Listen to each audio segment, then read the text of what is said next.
ഇതുവരെ ഒരു പള്ളിയിലച്ഛനും ഉസ്താദും സ്വാമിയും മരിച്ചിട്ട് ആടെ പോയിട്ട് ഈടെ ഇങ്ങനെയാന്ന് വാട്സപ്പിൽ അയച്ചു തന്നെ നമുക്ക്. മരിച്ചു കഴിഞ്ഞാൽ എന്താ ഇതുവരെ ഒരാൾക്ക് ഒരു പിടിയുമില്ല. ഈടെന്ന് ഊഹം വെച്ചടിച്ചു വിടുന്ന ആകാശത്ത് അത്ര നക്ഷത്രം ഉണ്ടെന്ന് അറിയാം നിങ്ങൾക്ക്? 47,37,23,412 നക്ഷത്രമുണ്ട്. കൃത്യം അല്ലേ ഗണ്ണിക്കോ? ആർക്ക് എണ്ണാൻ പറ്റൂ? അതുകൊണ്ട് എന്തും പറയാലോ. അതുകൊണ്ട് മരിച്ചു കഴിഞ്ഞാൽ എന്താന്ന് ഒരു പിടിയും ഇന്നോളം ആർക്കും പിടികിട്ടിയില്ല. അതുകൊണ്ട് അവിടെ സ്വർഗം, അവിടെ ജന്നത്തുൽ ഫിർദൗസ്, അവിടെ പിന്നെ പറുദീസയൊക്കെ ഉണ്ട് എന്നൊക്കെ പറയുന്നത് ഇവിടെ ഇരുന്നവരാ. ഇവിടുന്ന് പറഞ്ഞ പോയവരൊന്നും പറഞ്ഞിട്ടില്ല. ഒരു 39 സെക്കൻഡിന്റെ ഒരു വീഡിയോയില് സ്വർഗം വെറും ഊഹം മാത്രം എന്ന് പറഞ്ഞിട്ട് ഒരു നാസ്തികനാണെന്ന് തോന്നുന്നു. ഞാൻ ഇയാളെ വീഡിയോ ഇതിന്റെ മുമ്പ് ഒരു പാട്ടുമായി ബന്ധപ്പെട്ടൊക്കെ കണ്ടിട്ടുണ്ട്. ഭയങ്കരമായിട്ട് ആളുകൾ ഷെയർ ചെയ്തിരുന്നു, പഴയകാല പാട്ടും പുതിയ കാല പാട്ടും എന്നൊക്കെ പറഞ്ഞിട്ട്. ആ വ്യക്തി തന്നെയാണ് എന്നാണ് ഞാൻ മനസ്സിലാക്കുന്നത്. മുമ്പേ പേര് എനിക്കറിയില്ല കേട്ടോ. ആളൊരു സഖാവ് ലൈനാണ്. മാത്രമല്ല ഒരു നാസ്തിക ലൈനിലുള്ള ഒരു വീഡിയോ നമ്മളെ സുഹൃത്ത് ഒരു 39 മിനിറ്റുള്ള ഒരു വീഡിയോന്റെ ലിങ്ക് അയച്ചു തന്നു. ഞാനത് ശരിക്കും ഡൗൺലോഡ് ചെയ്തെടുത്തു. ഇതിൽ മൂപ്പരൊരു ട്രിക്ക് നിങ്ങൾ കണ്ടോ? ഈ നാസ്തികർക്കൊക്കെ ഉള്ള ഒരു പ്രത്യേകമായ ഒരു ട്രിക്ക് ഉപയോഗിക്കും. ആകാശത്തുള്ള നക്ഷത്രങ്ങളുടെ എണ്ണം പറഞ്ഞിട്ട് പോയി എണ്ണി നോക്കിക്കോളി. തിരിച്ച് ഇതേമാതിരി മൂപ്പരോട് ഒരു ചോദ്യം ചോദിക്കണം. അതില്ല എന്ന് പറയാൻ നിങ്ങൾക്ക് കഴിയും? നിങ്ങൾ എണ്ണി നോക്കിയിട്ടുണ്ടോ എന്ന് ചോദിച്ചാൽ ആ പ്രശ്നം അവിടെ തീരാണ്. ഇത്തരം അന്തം വിട്ട ചിന്താഗതിയുമായിട്ടൊക്കെയാണ് ഇവര് സമൂഹത്തില് ഇവരുടെ പ്രസംഗവും കാര്യങ്ങളൊക്കെ ഉണ്ടാകുക. പിന്നെ മുമ്പേ ചോദിക്കുന്ന ഒരു ചോദ്യം എന്താണ്? ഉസ്താദുമാര്, സ്വാമിമാര് അല്ലെങ്കിൽ പള്ളിയിലച്ചന്മാരൊക്കെ പോയിട്ടുണ്ടോന്നോ? സ്വാമിമാരും പള്ളിയിലച്ചന്മാരും അവിടെ പോയി വന്നിട്ടുണ്ടോ എന്ന് എനിക്കറിയില്ല. ഏതായാലും ഉസ്താദുമാരുമായി ബന്ധപ്പെട്ടത് എന്ന് പറയുന്നത് ഇസ്ലാം മത വിശ്വാസ പ്രകാരമുള്ള ഒരു സംഗതി നിങ്ങൾ ചോദ്യം ചെയ്യാണെന്നുള്ളത് എനിക്ക് ബോധ്യമുള്ളതുകൊണ്ട് മൂപ്പരെ ചോദ്യം മരിച്ചു പോയിട്ട് തിരിച്ചു വന്നിട്ടുണ്ടോന്നോ നമുക്ക് ഇതേമാതിരി മൂപ്പരോട് ചോദിക്കുക. യുക്തിപരമായിട്ട് മൂപ്പരാണ് ചിന്തിച്ചാൽ മതി. ഇപ്പൊ നിലവിൽ മൂപ്പര് ഈ ലോകത്തുണ്ടല്ലോ, ഈ ലോകത്ത് നിന്നാണ് ഇപ്പൊ മൂപ്പര് സംസാരിച്ചു കൊണ്ടിരിക്കുന്നത്. ഇതിന്റെ മുമ്പ് മൂപ്പര് എവിടെയായിരുന്നു? സ്വന്തം അമ്മയുടെ ഗർഭപാത്രത്തിൽ ആയിരുന്നു എന്നുള്ളത് നമുക്കറിയാം. അവിടെ വരെ ഒന്ന് തിരിച്ചു പോകാൻ മൂപ്പരെ കൊണ്ട് കഴിയോ? മൂപ്പര് ഇങ്ങനെയാണ് ചെറുതായിട്ട്, കൈകാലുകളൊക്കെ ചെറുതായിട്ട്, എല്ലാ അവയവങ്ങളും ചെറുതായിട്ട്, ഒരു ചെറിയ നമുക്കറിയാലോ പ്രസവിക്കുന്ന കുഞ്ഞുങ്ങളെ കണ്ടിട്ടുണ്ടല്ലോ, അതേപോലെ തിരിച്ച് അമ്മയുടെ ഗർഭപാത്രത്തിലേക്ക് ഒരു ദിവസം അല്ലെ ഒരു മണിക്കൂർ കയറി ഇരിക്കാൻ മൂപ്പരെ കൊണ്ട് കഴിയോ? അത് കഴിയില്ലല്ലേ. അപ്പൊ ഇതിൽ നിന്ന് മൂപ്പര് മനസ്സിലാക്കേണ്ട ഒരു വസ്തുത എന്താണ്? മൂപ്പരെ പോലത്തെ അത്തരം ചിന്താഗതിയുള്ള ആളുകൾ മനസ്സിലാക്കേണ്ടതെന്നാണ്, അത് മനുഷ്യന്റെ അന്നത്തെ ഒരു അവസ്ഥയായിരുന്നു. ആ അവസ്ഥയിൽ നിന്ന് വിശ്വാസപരമായിട്ട് ദൈവം ഈ ഭൂമിയിലേക്ക് ആ രീതിയിൽ കൊണ്ടുവന്നതാ. ആ കൊണ്ടുവന്നതിൽ നിന്ന് ഇങ്ങനെ കൊണ്ടുപോയിട്ട് വേറെ ഒരു ലോകത്തേക്ക് പോകാനുണ്ട് എന്നുള്ളതാണ് ഇസ്ലാമികപരമായ വിശ്വാസം. അത് ഈ ലോകത്ത് എവിടെ ആരുടെ മുമ്പിലും കൃത്യമായി പറയാന് ഒരു മടിയില്ല. ഇനിയിപ്പോ മൂപ്പർക്ക് ഏറ്റവും കൂടുതൽ ഇവർക്കൊക്കെ ഏറ്റവും പ്രധാനപ്പെട്ട ഈ ലോകമാണല്ലോ. ഈ ലോകം കഴിഞ്ഞോടുകൂടി എല്ലാം തീർന്നു എന്നാണ് ഇത്തരം ആളുകളുടെ ഒരു വെപ്പ്. അത്തരത്തിലുള്ള ഒരു അഹങ്കാര മനോഭാവത്തോട് കൂടിയൊക്കെയാണ് ഇവരെ സംസാരം ഉണ്ടാകുക. അത് അങ്ങനെ തന്നെയാണ് ഇവരെ പ്രവൃത്തി നടത്തൊക്കെ. നമ്മളെ മേലൊക്കെ ഒരു ദൈവമല്ല, നമ്മൾ തന്നെയാണ് മെയിൻ എന്നാണ് ഇവരെ കാഴ്ചപ്പാട്. എന്നാ ഇവരെ മരണം പിടികൂടും എന്ന് ഇവർക്കറിയാം. ഇവിടുന്ന് കൊണ്ടുപോകും. എത്ര ഇനി വലിയ കോത്താമ്പിയായിട്ടും കാര്യമില്ല, ഒരു സമയം എത്തുമ്പോൾ ഇവിടുന്ന് മരിക്കുന്നവർക്കറിയാം. ഈ മരണത്തെ ഇല്ലാതാക്കി ഈ നിലനിൽക്കുന്ന രീതിയിൽ അവർക്ക് മുന്നോട്ട് പോകാൻ കഴിയുമോ? മൂപ്പരോട് നമ്മളെ ചോദ്യം. ഈ മരണത്തെ, ഈ ലോകം ഏറ്റവും പ്രധാനപ്പെട്ടത് ഇപ്പൊ നിങ്ങൾക്ക് ഈ ലോകമാണല്ലോ. ഈ ലോകത്ത് ഇതേപോലെ നിലനിൽക്കാൻ ദൈവത്തിന്റെ ആ ഒരു മരണം എന്നുള്ള ആ ഒരു യാഥാർത്ഥ്യത്തെ ഇല്ലാതെയാക്കി ഇതേപോലെ കാലാകാലം ഇവിടെ ജീവിക്കാൻ നിങ്ങളെ കൊണ്ട് കഴിയോ? കഴിയില്ലല്ലേ. അപ്പൊ നിങ്ങൾക്ക് അറിയാം, ഒരു നിസ്സഹായനായി നിൽക്കുന്ന ഒരവസ്ഥ ഉണ്ട്. മരണം പിടികൂടും. ഒരു വലിയ ശക്തി നിങ്ങൾക്ക് മേൽ ആധിപത്യം സ്ഥാപിക്കുമെന്ന് നിങ്ങൾക്കറിയാം. മാഷെ, അതിന്റെ പേരാണ് ദൈവം എന്ന് പറയുന്നത്, ദൈവശക്തി എന്ന് പറയുന്നത്. അതിന്റെ മുമ്പിൽ നിങ്ങൾ നിസ്സഹായനായി ഇവിടുന്ന് മടങ്ങിയേ പറ്റൂ. ആ ഗർഭാവസ്ഥയിൽ നിന്ന് നിങ്ങളെ ഈ ലോകത്തേക്ക് കൊണ്ടുവന്ന ഒരു ശക്തി ഉണ്ടല്ലോ, അതേ ശക്തി മരണമാകുന്ന ഒരു സംഗതി കൊണ്ട് നിങ്ങളെ മറ്റൊരു ലോകത്തേക്ക് കൊണ്ടുപോകും. ഇവരൊക്കെ ഒരു പ്രശ്നം എന്താ പറയുക? ഇവരെ വർത്താനം പറയുമ്പോ അങ്ങോട്ട് പറയാ, എന്താ പറയാ, ഞങ്ങളത് കണ്ടിട്ടില്ലല്ലോ, ഞങ്ങളത് വിശ്വസിക്കൂല എന്നാ പറയാ. കാണാത്തതുകൊണ്ടാ വിശ്വസിക്കാത്തതെന്നാ. മൂപ്പരെ പോലെയുള്ള അത്തരം ചിന്താഗതിക്കാരോട് നമുക്ക് ചോദിക്കാനുള്ളത്, ഇവരൊക്കെ അമ്മയുടെ ഗർഭപാത്രത്തിൽ ഇങ്ങനെ കിടക്കുക. ഇനിയിപ്പോ അത് ഇവർക്ക് ഓർമ്മയില്ലാത്തതുകൊണ്ട് ഇവരിത് വിശ്വസിക്കുമെന്ന് അറിയില്ല കേട്ടോ. കാരണം അമ്മ ഇവരോട് പറയാണ്, മൂപ്പരോട് പറയാണ്, മോനെ നീ ഇത്ര മാസം ഇത്ര ദിവസം എൻ്റെ ഉദരത്തിലായിരുന്നു, എൻ്റെ ഗർഭപാത്രത്തിലായിരുന്നു എന്ന് പറഞ്ഞാൽ അമ്മ ഞാനത് അറിഞ്ഞിട്ടില്ലല്ലോ, ഞാനത് വിശ്വസിക്കൂല എന്ന് പറഞ്ഞാൽ അമ്മ പെട്ടു. കാരണം പിന്നെ കാണാത്തതൊന്നും ഒരു വിശ്വസിക്കൂല, അറിയാത്തതൊന്നും ഒരു വിശ്വസിക്കൂല. അങ്ങനെ കാണാത്ത ഒരു ലോകത്തെ ഞങ്ങൾ എന്തിനു വിശ്വസിക്കുന്നു എന്നാണ്. സ്വർഗം അതേപോലെ തന്നെ അവിടുത്തെ പറുദീസകളെ എന്തിനു വിശ്വസിക്കുന്നു എന്നാ.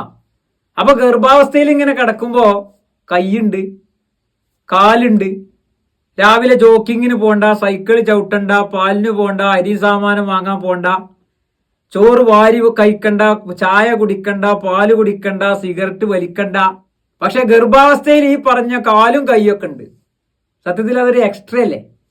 നേരെ മറിച്ച് അത് ആ അവസ്ഥയിലേക്കുള്ളതല്ല, തിരിച്ച് ഈ ലോകത്തേക്കുള്ളതാണ് എന്ന് അവിടെ ചിന്തിക്കണില്ല. അതിങ്ങനെ നോക്കിയിട്ട് ഇതിപ്പോ എന്തിനാന്ന് ഇവര് ചിന്തിച്ചു കഴിയുമ്പോ അതിന് വല്ല ഉത്തരവുണ്ടോ? അങ്ങനെ ഒരു ഉത്തരം പറയാൻ വേണ്ടിയിട്ട് ഈ പറഞ്ഞ വ്യക്തിന്റെ അടുത്തേക്ക് ആരെങ്കിലും വന്നാലുള്ള അവസ്ഥ എന്തായിരിക്കും?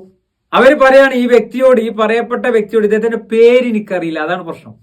അവര് പറയാണ്, ഈ ഇത്തരത്തിലുള്ള നാസ്തിക ചിന്താഗതിക്കാരോട് പറയാണ്, നിങ്ങൾക്ക് വേറെ ലോകം വരാണ്ട് കേട്ടോ, അവിടെ നിങ്ങൾക്ക് സൈക്കിൾ ചവിട്ടാനും നടന്നു പോകാനും വണ്ടിന്റെ ആക്സിലേറ്ററും ഗിയറും ബ്രേക്കും ഒക്കെ ചവിട്ടാനും ഒക്കെ കാലാവശ്യം ഉണ്ട് കേട്ടോ.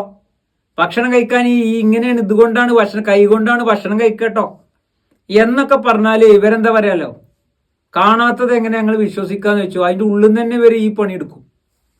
കാരണം അവർ കാണാത്ത ഒരു ലോകത്ത് ഇത് ആവശ്യമുണ്ട് എന്ന് പറഞ്ഞാൽ അവർ വിശ്വസിക്കുമോ? വിശ്വസിക്കൂല. മാത്രമല്ല, നിങ്ങളൊന്ന് ചിന്തിച്ചു നോക്കി, ചെറിയൊരു ഗർഭപാത്രം, ആ ഗർഭപാത്രത്തിലേക്ക് ഒരു ആവശ്യമുള്ളതിനേക്കാൾ അപ്പുറത്തേക്ക് അവയവങ്ങളും മറ്റുമൊക്കെ നൽകിയത് മറ്റൊരു ലോകത്തേക്ക് പോകാനുള്ള അത്തരം ആവശ്യങ്ങൾക്ക് വേണ്ടിയിട്ടാ, മറ്റൊരു ലോകത്തിനുള്ള ആവശ്യത്തിന് വേണ്ടിയിട്ടാ. അല്ലാതെ ഇപ്പൊ ഗർഭപാത്രത്തിൽ അത്തരം കാര്യങ്ങളൊന്നും വേണ്ട എന്ന് പറഞ്ഞ പോലെ ഇവിടെ ഇപ്പൊ ഈ ഭൂമിയിലെത്തി. ഈ ഭൂമിയിൽ ഒരു മനുഷ്യന് ഉപയോഗിക്കാൻ കഴിയുന്നതിനേക്കാൾ അപ്പുറത്തേക്ക് എന്തെല്ലാം വിഭവങ്ങൾ ഇവിടെ ഉണ്ട്. എന്തിനാ ഇതൊക്കെ എന്ന് ചിന്തിച്ചു കഴിഞ്ഞാൽ നമ്മൾ മനസ്സിലാക്കേണ്ടത്, ഇതിനേക്കാൾ വലിയ ഒരു ലോകത്തേക്ക്, ഇതിനേക്കാൾ ഫെസിലിറ്റി ഉള്ള ഒരു ലോകത്തിലേക്ക് പോകുമ്പോൾ അതിന്റെ മുന്നോടിയാണ് ഇത് എന്നുള്ളത് നമ്മൾ മനസ്സിലാക്കണം. അവിടെയാണ് ചിന്തകൾക്ക് ക്ലിയറായ ചിന്ത എന്ന് പറയുന്നത്. ഇനിയിപ്പോ അതിന്റെ ഒരു ഉദാഹരണം ഞാൻ പറഞ്ഞുതരാം. മനുഷ്യനെ പല രൂപത്തിലാണ് സൃഷ്ടിച്ചിട്ടുള്ളത്. ഇവരെ കണക്കിൽ ഒരേമാതിരി സൃഷ്ടിച്ചതല്ല. നമ്മളിപ്പോ വിദേശ രാജ്യങ്ങളിലേക്ക് പോകുമ്പോൾ നമ്മള് ഫിംഗർ പ്രിന്റ് എടുക്കും, കണ്ണെടുക്കും, ഒക്കെ വ്യത്യസ്തമാണ്. അതുകൊണ്ടാണ് ആ രീതിയിൽ നിങ്ങൾ നോക്കൂ, അതൊക്കെ സംവിധാനിച്ച ദൈവം ഒരേമാതിരി സൃഷ്ടിച്ചു വിട്ടുള്ള അല്ലല്ലോ. വ്യത്യസ്തമായ, സൂക്ഷ്മമായി വ്യത്യസ്തമായ രീതിയിലും അതേപോലെ തന്നെ നമുക്ക് തിരിച്ചറിയാവുന്ന രീതിയിലുള്ള വ്യത്യസ്തതകളും നൽകിയിട്ടുണ്ട്. നിറത്തിന്റെ കാര്യത്തിൽ നൽകിയിട്ടുണ്ട്. ചില ആളെ മുടി ചുരുണ്ടിട്ടായിരിക്കും, ചില ആളുകൾ കറുത്തിട്ടായിരിക്കും, വെളുത്തിട്ടായിരിക്കും, വെള്ളാരം കണ്ടുണ്ടാവും. ഇങ്ങനെയൊക്കെയാണ് നമ്മൾ ആളുകളെ തിരിച്ചറിഞ്ഞുകൊണ്ടിരിക്കുന്നത്. എന്ന് പറഞ്ഞതുപോലെ പല രീതിയിലുള്ള സൃഷ്ടിപ്പ് പോലെ തന്നെ ഇവിടെയും ഈ ലോകത്തും പല രീതിയിലുള്ള ഫെസിലിറ്റികളും അള്ളാഹു ഓരോരുത്തർക്കും നൽകുകയാണ്, ദൈവം നൽകുകയാണ്. ഇപ്പൊ ഒരാൾക്ക് ഒരുപാട് സ്വത്ത് അങ്ങോട്ട് കൊടുത്തു, അയാൾ ഇരുന്നിങ്ങനെ ചിന്തിക്കുക, എനിക്ക് എന്തിനാ ഇത്രയും വലിയ സ്വത്ത് എന്ന് ചിന്തിക്കുന്നിടത്ത് ഇസ്ലാമിന്റെ പ്രത്യയശാസ്ത്രം പറയുന്നത് എന്താ അറിയോ? നീ പാവപ്പെട്ടവനെ സഹായിച്ചോ, നീ പാവപ്പെട്ട അശരണരായ ആളുകളെ സഹായിച്ചോ, യത്തീമുകളെ സഹായിച്ചോ എന്നുള്ള കൃത്യമായ ദിശാബോധം അവിടെ നൽകണ്. ഈ സമ്പത്തിനെ കുറിച്ച് കൃത്യമായി അടുത്ത ലോകത്ത് ചോദിക്കുമെന്ന് ഈ പ്രത്യയശാസ്ത്രം അറിയിച്ചിട്ടുണ്ട്. ഇനിയിപ്പോ പാവപ്പെട്ട ഒരു മനുഷ്യൻ, അദ്ദേഹത്തോട് പറയണം, അന്യന്റെ മുതൽ ആഗ്രഹിക്കരുത് കേട്ടോ, കളവ് നടത്തരുത് കേട്ടോ, ഉള്ളതിൽ തൃപ്തിപ്പെട്ട് സൂക്ഷ്മതയോടുകൂടി ജീവിച്ചോ എന്ന് ആ പ്രത്യയശാസ്ത്രം ദിശാബോധം നൽകുക. അതിനെക്കുറിച്ചും ചോദിക്കും. ആ വ്യത്യസ്തത മനസ്സിലായി? ആ വ്യത്യസ്തയാണ്. നീ ഭൂമിയിലുള്ളവരോട് കരുണ ചെയ്തോ, ആകാശത്തുള്ളവർ നിങ്ങൾക്ക് കരുണ ചെയ്യുമെന്ന് പറഞ്ഞതും ഈ പ്രത്യയശാസ്ത്രമാണ്. ഇതിൽ നിന്ന് മനസ്സിലാക്കേണ്ടത്, ഈ സമ്പത്തിനെ തന്നതിലും തരാത്തതിലും ആ രീതിയിൽ മനുഷ്യരുമായിട്ട് സാഹസിക്കാത്തതിനെ കുറിച്ചൊക്കെ ഓരോ നിമിഷവും സമയത്തെക്കുറിച്ചും നാം ചിലവഴിച്ചതിനെ കുറിച്ചും സമ്പത്തിനെ കുറിച്ചും എല്ലാ രീതിയിലും ചോദ്യം ചെയ്യപ്പെടും എന്ന് പറഞ്ഞുകൊണ്ടാണ് മറ്റൊരു ലോകത്തെക്കുറിച്ച് പഠിപ്പിച്ചിട്ടുള്ളത്. ആ വ്യത്യസ്തതയിൽ പോലും മറ്റൊരു ലോകത്തേക്കുള്ള ഒരു സംഗതിയാണ് എനിക്ക് തന്നിട്ടുള്ളത് എന്ന് മനസ്സിലാക്കുന്നിടത്താണ് ശരിക്ക് ദൈവത്തെ അറിയുക എന്നുള്ളത് പൂർണ്ണമാകുന്നത്. പിന്നെ ഇപ്പൊ ഇതൊന്നും തിരിയാഞ്ഞിട്ടൊന്നല്ല, പിന്നെ ഇപ്പൊ ഇതൊക്കെ എന്ന് പറഞ്ഞു കഴിഞ്ഞാൽ അതൊക്കെ ഒരു ട്രെൻഡാണ്.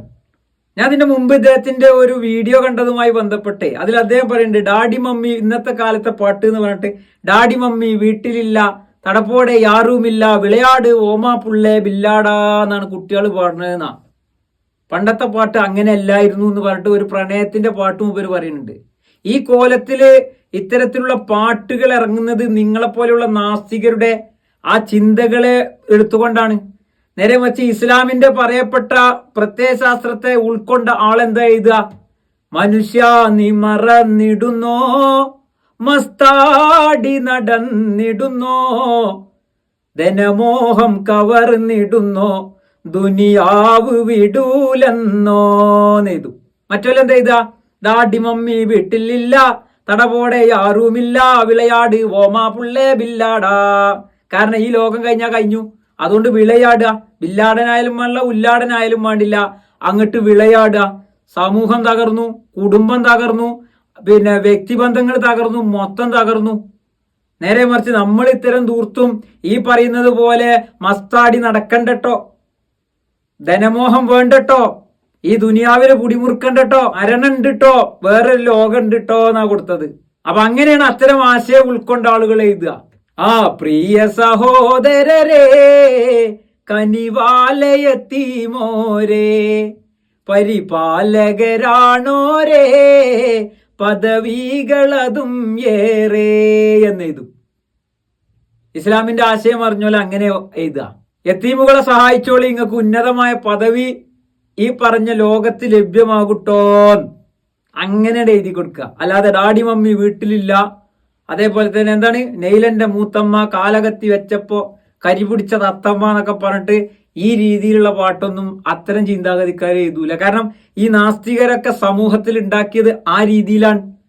ആണും പെണ്ണും അങ്ങനെയാണ്, ഈ ലോകത്താണ് ഏറ്റവും വലിയതോടുകൂടി തീരാൻ എന്ന് വിചാരിക്കുന്നിടത്താണ് അവിടെയാണ് ഭയങ്കരമായ പ്രശ്നങ്ങളും പ്രതിസന്ധികളും കുടുംബങ്ങളിലും സമൂഹത്തിലും വ്യക്തിപരമായിട്ടും എല്ലാം അനുഭവിച്ചു കൊണ്ടിരിക്കുന്നത്. മാഷെ, ഞാൻ നിങ്ങൾ ഈ പാട്ടിന്റെ കേസേ, ഞാനും അത്യാവശ്യം തിരക്കടില്ലാതെ പാട്ടിനെ കുറിച്ചൊക്കെ അങ്ങനെ ആ രീതിയിലൊക്കെ പോണ ഒരാൾ തന്നെയാണ്.